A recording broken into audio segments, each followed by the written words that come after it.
What would you do if the people who were supposed to protect you ignored a danger that could steal your breath forever? My name is Ellie, and for as long as I can remember, every inhale has been a battle.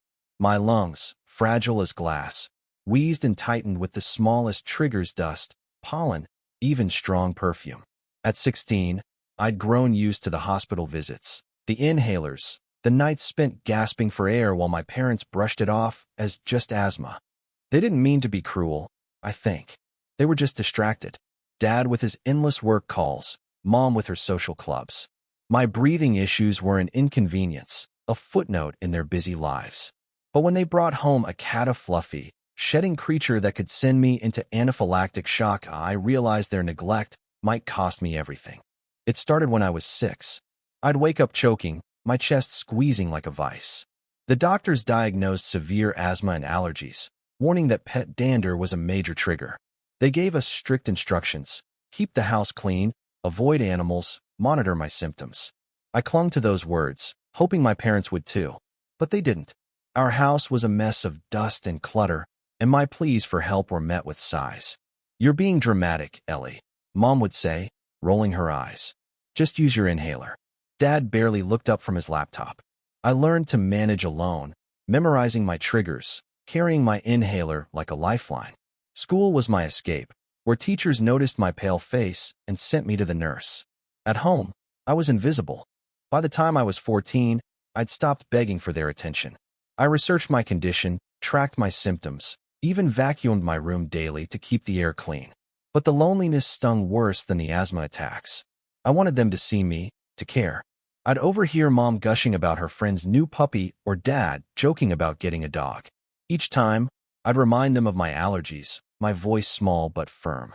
"No pets," I'd say, heart pounding. They'd nod, promise they understood. I believed them, until the day they didn't. It was a humid summer evening when I came home from the library, my backpack heavy with books. The air felt thick, but nothing prepared me for the sight in our living room. A gray tabby cat sprawled across the couch, its fur drifting like snowflakes in the sunlight. Mom beamed, stroking its head. "Meet Luna," she said, oblivious to my widening eyes. "Isn't she adorable?"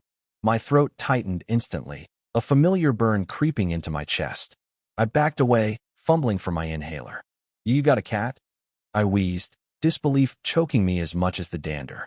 Dad shrugged, not looking up from his phone. "Your mom wanted her." "It's just a cat, Ellie. You'll be fine." I wasn't fine. That night, my asthma flared worse than ever.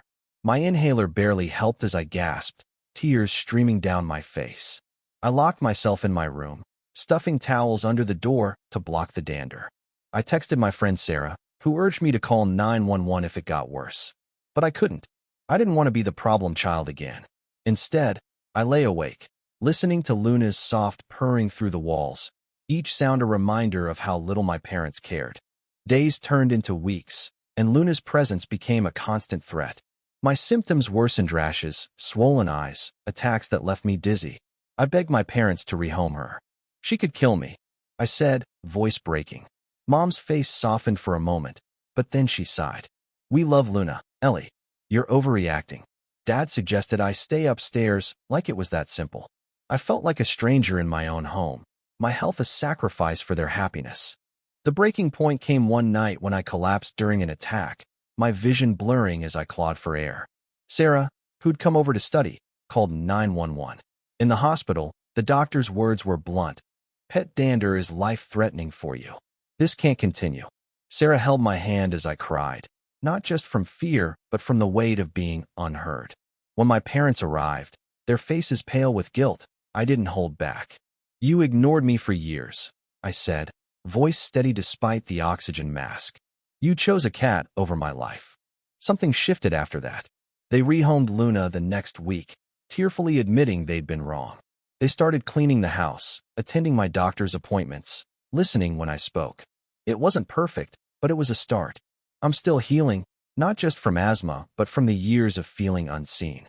I've learned to speak louder, to fight for myself when others won't. My breath is precious, and so am I. If my parents couldn't see that before, I'll make sure they do now, and I'll never let anyone take it for granted again.